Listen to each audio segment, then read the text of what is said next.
Welcome back to the Eye of the Tiger in the Executive Circle. After announcing his retirement in July, TSU's former president, Melvin Johnson, officially stepped down from the throne on January 1st, taking on as interim president, Dr. Portia Shields. Thank you for joining us today, Dr. Shields. Thank you. Really appreciate it. Glad to be here. So our first question, can you tell us a little bit about your background?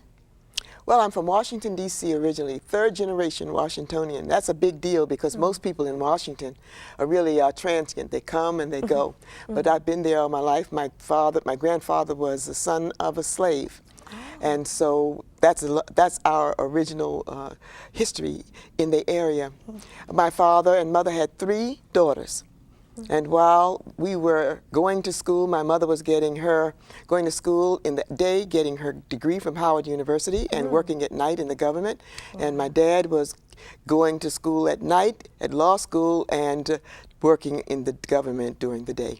Wow, that's great. Yes. Do you feel you have the qualifications and the experience to take on the role as president Tennessee State? I would think so. This is my third leadership opportunity at an institution, yes. And you have a lot of water here. And my first presidency was at a place that was ravaged by floodwaters, and we had to rebuild the whole campus. You're celebrating 100 years. At one of our schools, we celebrated 100 years with a great fanfare, a wonderful occasion. And so I do believe that we share some similarities that uniquely qualify me to help the school at this time. Right. And with all those qualifications, that gives you a lot of power. Wow. Now, being a female president, have you had any encounters with, especially alumni, feeling that you should not be president because you're a woman? Well, I have had no one to tell me that. I'm sure if there's some other reason that they wouldn't want me to be president, it wouldn't be that. But you know, I'm the first female president here. I was the first female leader at the second institution, and I was the first female leader of the first. And I'm hoping that this is just going to be one in a series. Women can do this job and do it well. Right, I totally agree with you on that. And do you believe TSU is in a state of emergency? No, I do not. That's good. There's a little bit of tinkering that has to be done, and so therefore I listed about 7 expectations that I have for the faculty, staff, and as well for the student body. Our first one has to do with service, making sure that we are service friendly. And that means that we are also safe and secure on this campus, that there's parking, there's good service when you go to admissions, financial aid, and records. That's our first my first expectation. The second would be, of course, to eliminate those 2 SACS recommendations that we received last year. We're working well on those, and they're almost done. The third has to do with the Complete College Act. We're working diligently because the Complete College Act means that our students have to not only come here and graduate, but they have to make good progress from freshman to sophomore, sophomore to junior, and junior to senior years. That's how we are going to get our state allocations. That's why you see those programs that we're running, the Extreme Spring Break, where students are allowed to come and take classes, where we help students who need a little bit of support and a little tutoring. And that we're running Maymester and 2 summer sessions. So if you have a 3-point average or above, you could get 12 hours between now and August. I heard about the Extreme Spring Break, and that's really a wonderful thing that's happening at TSU. Do you feel that there are any other problems at TSU, like, for example, tenure professors? Being a senior, I've had some professors that are tenure, and they may have relaxed and not have given us a lesson that we paid for. What is the process in removing tenure professors, if you have to? Very complex. Very complex problem. It's job security when you're tenured.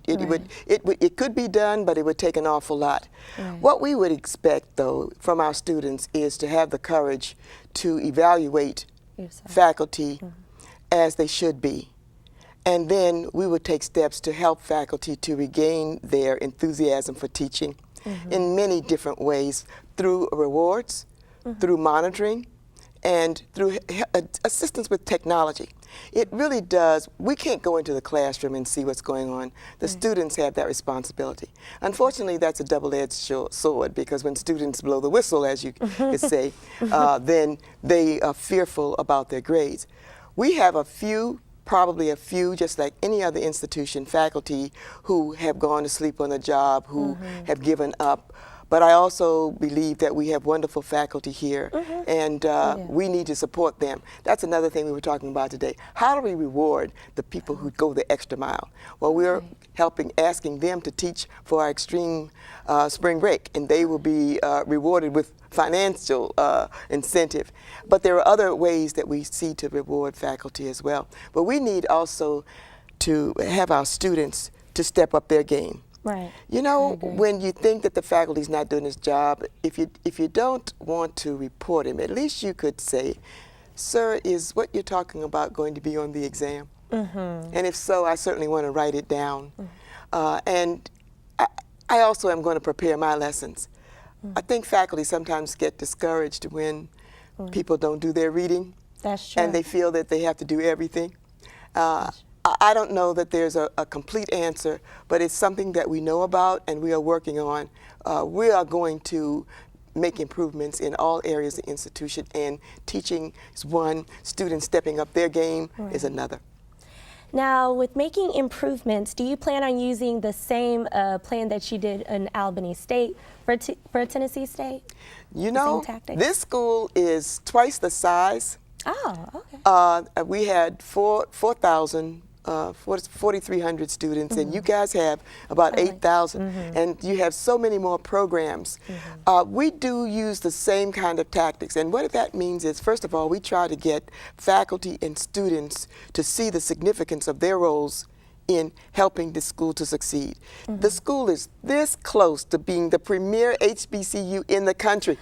Really? And I think all we have to do is tinker around the edges, get those 2 recommendations done, and be more accountable for our teaching, our learning, and the services that we provide. Have you noticed a difference between the students in Albany State versus the students at Tennessee State? They're all wonderful. I love them all. What is your vision for Tennessee State after you're finished with your 18 months? Well, what I think is that you're going to have the opportunity to select an outstanding, dynamic leader who will be able to take this school to the next level. Hopefully, when I leave, it'll be just all we need to do is soar. Right now, we have those 2 little recommendations to take care of, and that little tinkering that we talked about.